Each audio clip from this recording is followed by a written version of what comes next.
What's good, everybody? We're going to dive into some more malicious compliance today. Here we go. I'll take an everything burger. My first job was waitressing at a 50s diner-style burger joint. I think I was about 16. It was a sweet gig. My coworkers were generally nice. The customers were a mixed bag.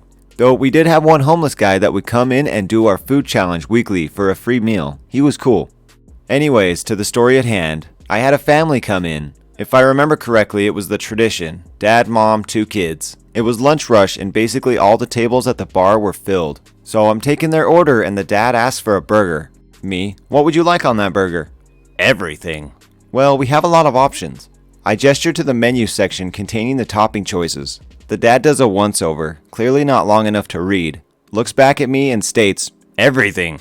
At this point, I should note we had a bunch of choices. Looking at the restaurant's menu, they currently have mustard, onions, slaw, chili, mayo, ketchup, lettuce, tomatoes, pickles, grilled jalapenos, grilled mushrooms, grilled onions, grilled bell peppers. Yummy. I feel like there was even more choices when I worked there. The place also had 4 or 5 cheese options. I asked the dad a few more times if he's sure. He even tried to list the toppings. His wife even tried to explain the situation. I could tell he was getting agitated, but I also knew he didn't know what everything meant. Eventually, I take his word for it and attempt to get the rest of his order. Me, do you want cheese? I said everything. Well, we have 4 everything. Yikes. I want to point out that he's literally yelling here. Those exclamation points are not for emphasis. Well, I finished taking the table's order. On the ticket, I remember specifically taking the time to meticulously write out every ingredient as clearly as I could. The tickets were small and each ingredient was denoted by an acronym, so it was a challenge to fit everything. I also made sure to include every possible cheese. I knew this monstrosity was going to be sent back. I knew it was an abomination. But I was determined to give that man what he asked for. The line cooks looked at me like, "You sure?" With a simple nod, I pulled the trigger. I walked that burger out to the man with the biggest shit-eating grin. It had to have been 2 pounds of sloppy, wet burger. The annoyance on his face would have been reward enough, but as predicted, the father called my manager over and complained. My manager came to me fuming, clearly had been chewed out by the man. "You know you have to ask the customers what they want on their burgers." I did, Well, the man at table 11 said he didn't ask for that. Mind you, I was still 16 at this point and timid. Still, I explained the situation. My manager's demeanor changed and he had a little smirk on his face. My manager asked me to follow him back to the table and grabbed a menu on the way.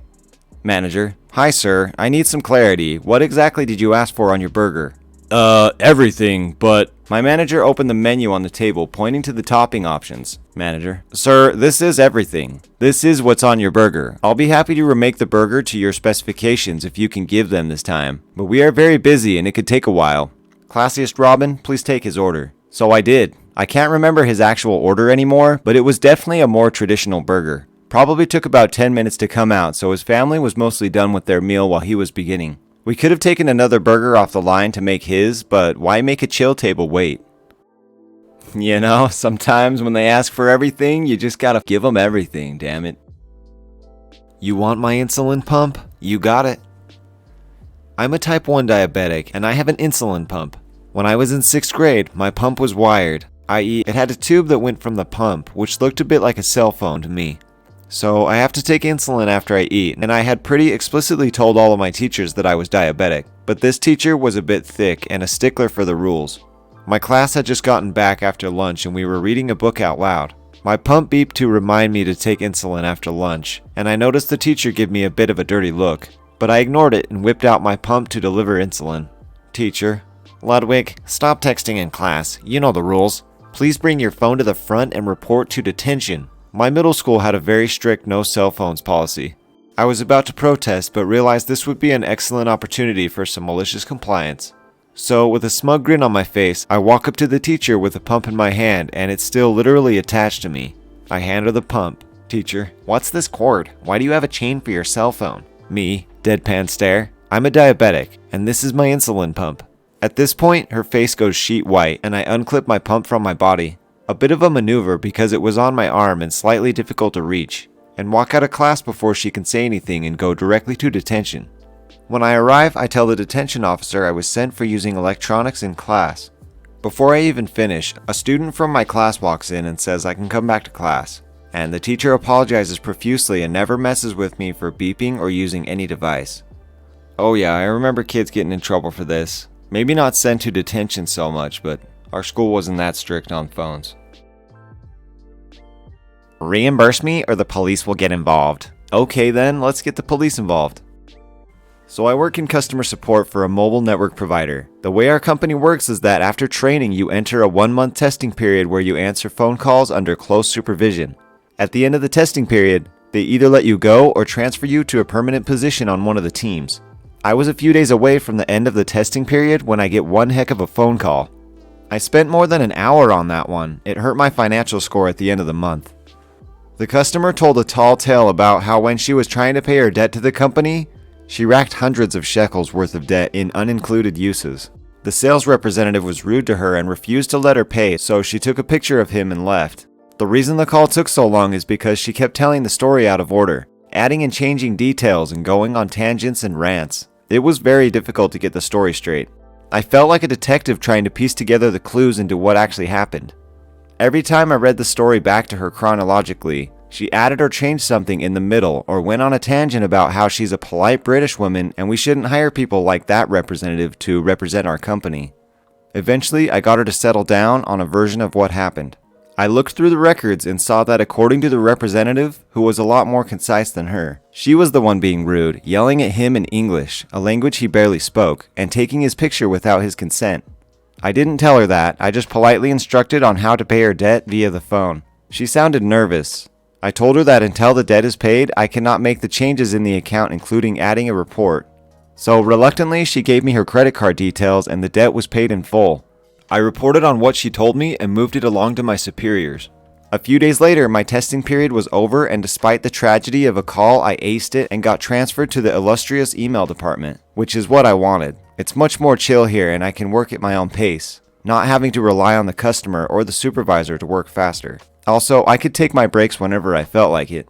Everything is fine for a couple weeks until I receive a new email telling a familiar tale. It was an enraged recounting of the same story I heard on the phone, except much more elaborate, with more details I never heard before, such as the involvement of another person, or that the representative assaulted the customer by trying to impede her exit from the store. The customer complained that she has been cheated and expected the representative to be fired, but she saw him again at the store and was outraged. She was under the impression that her paying her debt meant we will listen to her and fire the representative. The email ends with the following demands: fire the representative, reimburse her for the money we stole from her under false pretenses, apologize to her in the form of extra compensation and a personal phone call from a high-ranking manager.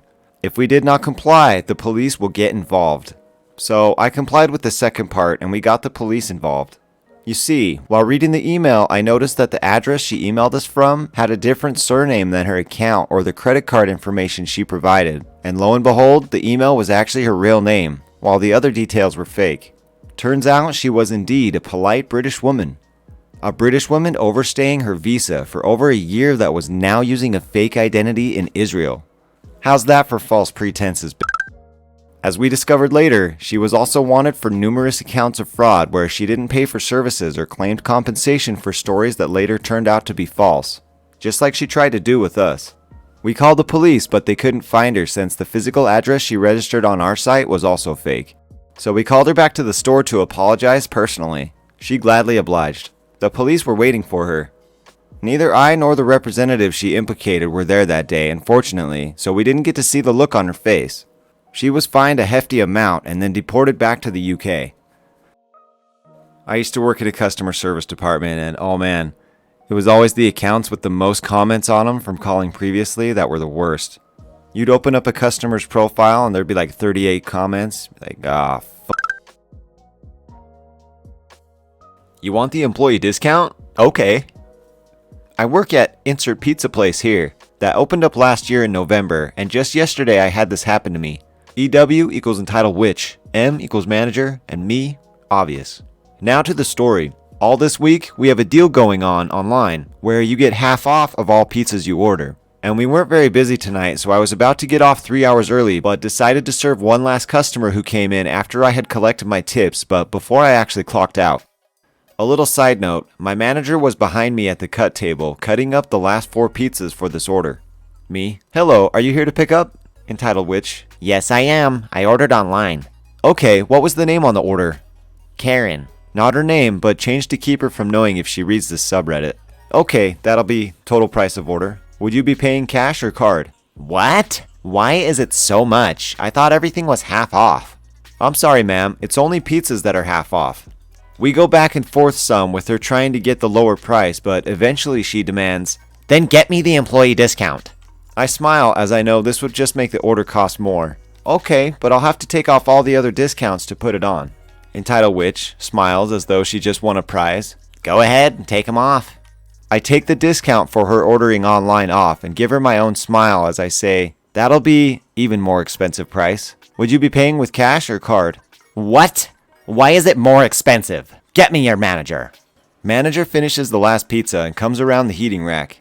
I'm the manager and I've been listening to everything that's been said. Tells you how loud this woman was because the oven is running all the time and is pretty loud when you're right next to it.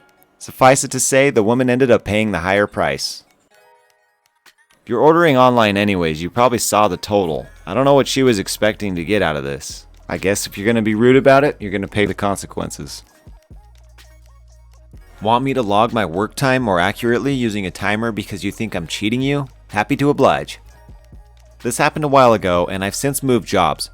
Basically, every employee in my department was supposed to log their hours and the project they were working on.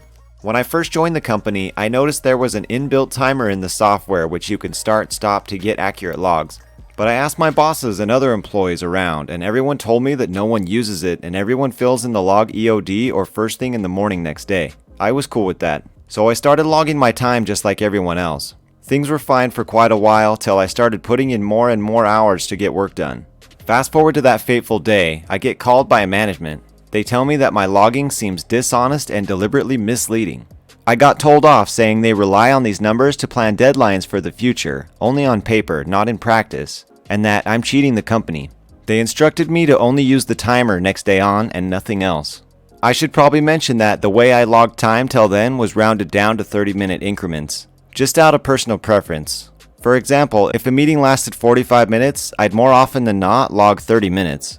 On top of that, I used to remove an hour off the top just as an eyeball figure for lunch and smoke breaks, because on average that's how long it took. And I should add that everyone, including my bosses, used to log time similarly. The company had trusted us to not be dishonest with it, and generally it worked out fine. Anyway, that day on, I started using the timer for everything. 10-minute briefing, going in the log. 5-minute company call, logged. Started eating in 15 minutes instead of 30. Cut down smoke breaks from 2 to 1, etc. Basically, I made sure almost every minute between my in and out times would be accounted for. They also maintained a timestamp of all the times someone enters and exits the office, which they combined with the log to check. I made sure I was not being dishonest in any way and just logged my actual work times. As you can guess, all the 11-hour overtime days piled up pretty quick, and at the end of the month, I got called by management again. My boss and his boss were both there. My boss was furious, demanding to know how my overtime hours had nearly doubled from previous months. I just said I don't know. I'm using the timer just like I was instructed to. I told them to go through my in and out times, my breaks, my deliverables, and when the timer was started and stopped to check if I was being dishonest or not. They sent me away after yelling at me a bit more, threatening termination if I was wrong. Next day, my boss told me to stop using the timer again and apologized for calling me dishonest. I stopped using it, but I told him that I now knew more accurately how long my stuff takes, so I'll be logging accordingly even if I do so manually. Yeah, it's never a good thing when a company starts to micromanage the crap out of you. I've seen too many companies fail when they start to micromanage their employees too much. Alright everybody, that's going to do it for this episode of Malicious Compliance. Let me know in the comments what you thought of these ones, and we'll see you all next time. Peace.